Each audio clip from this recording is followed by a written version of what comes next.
I love you, Lord, my strength. The words of Psalm 18 is exactly the same as that of 2 Samuel chapter 22, which are one of the final words of David in his last days.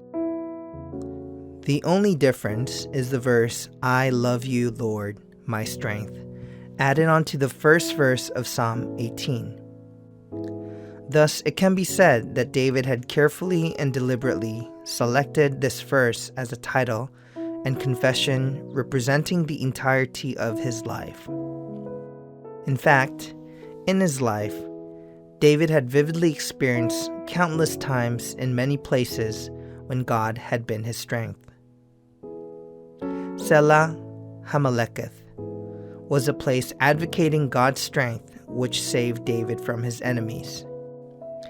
David was in a serious crisis as he was cornered by Saul's army, not able to advance nor retreat, with only a small rocky mountain separating him from his pursuers. All of a sudden, at that very moment, God rescued David by allowing the Philistines to march into the land of Israel. As a result, David named the rocky mountain Selah Hamaleketh, which means the rock that divides. Ziklag was the place advocating God's strength, which rescued David from external forces he could not control. David and his men were fortunate enough to evade the situation in which they had to fight their own people, as they were depending on the Philistines to escape from Saul. However, they realized, meanwhile, the city which was their base camp, Ziklag, was under attack and set on fire while their wives and children were captured as prisoners. When they found out, David's warriors wailed so loudly that their strength was depleted, and the situation developed to the point where they were about to stone David, their leader whom they had stuck through life and death and through life's pains and joys.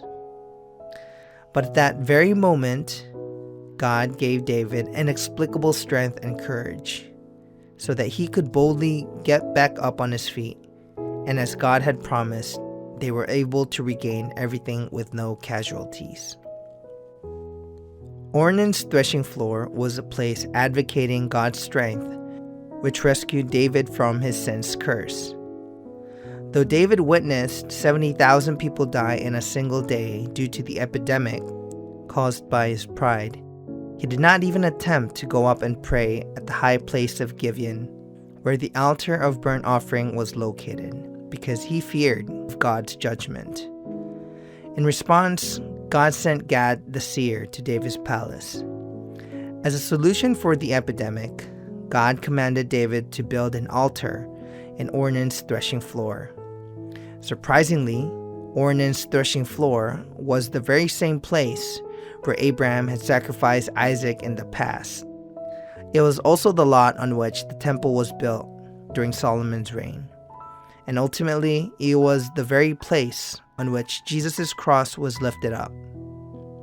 Thus, God did not merely save David from his sin's curse, but rather, God had opened up a deeper and eternal path of communion between David and himself. David, who had experienced God as Lord, my strength, also confesses, I love you, Lord. The word love here in its original language describes the merciful heart of a father for a helpless child or of a mother toward her nursing baby. A child's love for their parents is different from parental love. Children get angry when they are offended in even the slightest degree, and they argue if they sense even a hint of unfairness. They may talk back and barge out the door no matter how trivial their comprehensibility of the situation is. Though he had loved God like an immature child in the past, in this passage, David is confessing that from that point on, he desires to love God with a deep and unchanging love like that of a parent's. Our love toward God must continually mature as had been the case for David. Psalm 18:1. I love you, Lord, my strength.